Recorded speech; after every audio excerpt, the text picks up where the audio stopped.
ഓം ശ്രീനാരായണ പരമ ഗുരവേ നമഃ. ഗുരുമാർഗത്തിലേക്ക് ഏവർക്കും സ്വാഗതം. നമ്മൾ ക്ഷേത്രങ്ങളിൽ, പ്രത്യേകിച്ച് നമ്മൾ അരുവിപ്പുറം ശിവക്ഷേത്രത്തിൽ ഉത്സവവുമായി ബന്ധപ്പെട്ട് ജപയജ്ഞം, അതേപോലെ തന്നെ ഹോമമന്ത്ര യജ്ഞം ഒക്കെ നമ്മൾ സംഘടിപ്പിക്കുന്നുണ്ട്. അപ്പോൾ ഈ ജപയജ്ഞം എന്ന് പറയുന്നത് എന്താണ്? അതിൻ്റെ ഗുണമെന്താണ്? പലപ്പോഴും നമ്മുടെ ഉത്സവത്തോടനുബന്ധിച്ച് ലക്ഷാർച്ചന, കോടിയർച്ചന എന്നൊക്കെ പറഞ്ഞ് കേൾക്കാറുണ്ട്. ആളുകൾ അതിന് വഴിപാട് എഴുതി അവിടെ അതിൽ പങ്കെടുക്കാറുണ്ട്. പക്ഷേ 1 കോടി മന്ത്രം ജപിക്കുന്ന കൂട്ടത്തിൽ ഈ ഭക്തന്മാർ അവിടെ പോയിരുന്ന് ജപിക്കുന്നത് നമ്മൾ കാണുന്നില്ല. വൈദികന്മാർ അവിടെ ഇരുന്ന് 1 ലക്ഷമോ 1 കോടിയോ ഒക്കെ മന്ത്രം ജപിക്കുന്നത് നമ്മൾ കാണുന്നുണ്ട്. പക്ഷെ ഭക്തന്മാർ ആ ജപയജ്ഞത്തിൽ കോടി അർച്ചനയൊക്കെ നടത്തുമ്പോഴൊക്കെ വഴിപാട് എഴുതി അതിൻ്റെ കൂടെ ചേരുന്നു എന്നുള്ളതല്ലാതെ അവർ സ്വയമായിട്ട് അതിൽ പങ്കെടുക്കുന്നത് വളരെ വിരളമാണ്. ഇപ്പം നമ്മൾ ക്ഷേത്രങ്ങളിൽ ഇങ്ങനെ ജപയജ്ഞം, കോടി മന്ത്ര അർച്ചന ഒക്കെ വെക്കുമ്പോൾ പരമാവധി അതിൽ പങ്കെടുക്കാൻ ശ്രമിക്കുക എന്നുള്ളതാണ്. നമ്മുടെ മഹർഷിമാർ സൂചിപ്പിക്കുന്നുണ്ട്, ഈ മന്ത്രമെന്ന് പറയുന്നത് മനനം ചെയ്യുമ്പോൾ നിരന്തരമായിട്ട് നമ്മൾ അതിൻ്റെ അർത്ഥത്തെ വിചാരം ചെയ്ത് ജപിക്കുമ്പോൾ നമ്മുടെ മനസ്സിലുള്ള, നമ്മുടെ വാസനാരൂപത്തിലുള്ള അഴുക്കുകളൊക്കെ നമുക്ക് ഇല്ലാതാക്കി കളയാൻ പറ്റുമെന്നുള്ളതാണ്. മനനാത് ത്രായതേ ഇതി മന്ത്ര, മനനം കൊണ്ട് നിരന്തരമായിട്ട്, ഇപ്പം നമ്മൾ ഓം നമഃ ശിവായ എന്ന മന്ത്രം ജപിക്കുമ്പോൾ ശിവനായിക്കൊണ്ട് നമസ്കാരം എന്ന് പറയുമ്പോൾ ത്രിമൂർത്തി സങ്കല്പത്തിൽ ഉള്ള ഒരു ശിവൻ്റെ രൂപമുണ്ട്. ബ്രഹ്മ, വിഷ്ണു, മഹേശ്വരൻ, അതാണ് ത്രിമൂർത്തികൾ. അതിനകത്ത് ഒന്നാണ് നമ്മൾ ഈ പറയുന്ന ശിവൻ. ആ ശിവന് രൂപമുണ്ട്. യഥാർത്ഥത്തിൽ ഈ കാണുന്ന രൂപമല്ല ശിവൻ്റെ രൂപം എന്ന് പറയുന്നത്, മറിച്ച് ചൈതന്യ സ്വരൂപമാണ്. അപ്പോൾ നമ്മൾ വിഗ്രഹങ്ങളൊക്കെ ശ്രദ്ധിച്ചാൽ അറിയാം, ശിവന് മാത്രം മറ്റുള്ള ദേവതകളെ പോലെ വിഗ്രഹങ്ങൾ, ശിവലിംഗമല്ലാതെ വിഗ്രഹങ്ങൾ വളരെ കുറവാണ്. നമ്മൾ പല സ്ഥലത്തും സ്റ്റാച്യു കാണാറുണ്ട്, വലിയ വലിയ പൊക്കത്തിൽ ശിവൻ്റെ സ്റ്റാച്യു കാണാറുണ്ട്.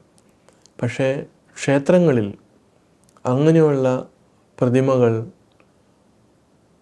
നമ്മൾ കാണാറില്ല. പകരം ശിവന് ശിവലിംഗമാണ് വെക്കുന്നത്. അത് അനന്തതയുടെ ഒരു സിമ്പലാണ്. അപ്പോൾ ഗുരു ഈ ശിവലിംഗത്തെക്കുറിച്ച് അടിക്ക് പന്നി പോയി നിൻമുടിക്കൊരന്നവും പറന്നടുത്ത് കണ്ടതില്ല നിന്നെ ഇന്നും അഗ്നിശൈലമേ എന്ന് ഗുരുവിൻ്റെ കൃതിയിൽ സൂചിപ്പിക്കുന്നുണ്ട്. ഇപ്പോൾ ബ്രഹ്മാവും വിഷ്ണുവുമായിട്ടുള്ള ഒരു സംവാദത്തിൻ്റെ ഇടയ്ക്ക് വന്ന ഒരു കഥയെ ചുറ്റിപ്പറ്റിയാണ് അത് പറയുന്നത്.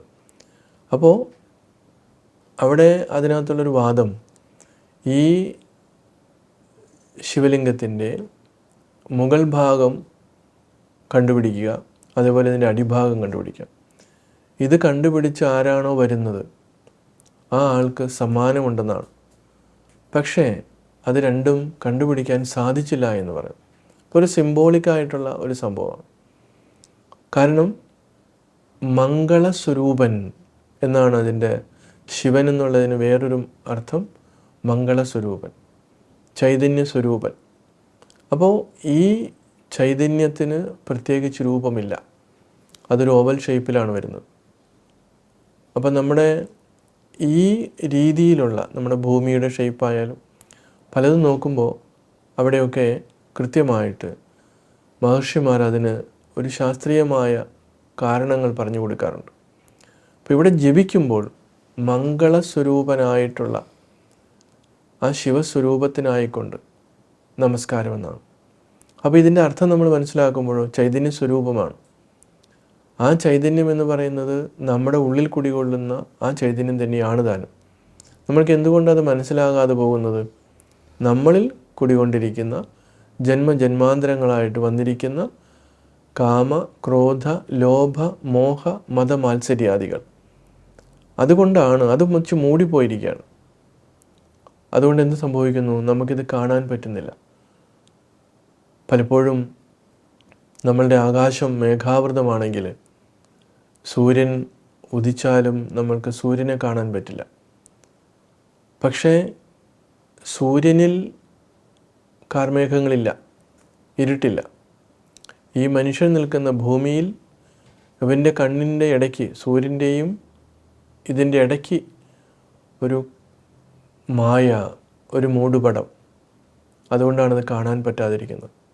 എന്ന് പറഞ്ഞ പോലെ നമ്മുടെ ഉള്ളിൽ ഉള്ള ഈ കാർമേഘങ്ങൾ, ഈ കാമക്രോധ ലോഭ മോഹ മതമാത്സര്യാദികൾ ഈ ചൈതന്യത്തെ തിരിച്ചറിയാൻ പറ്റാതെ പോകുന്നു.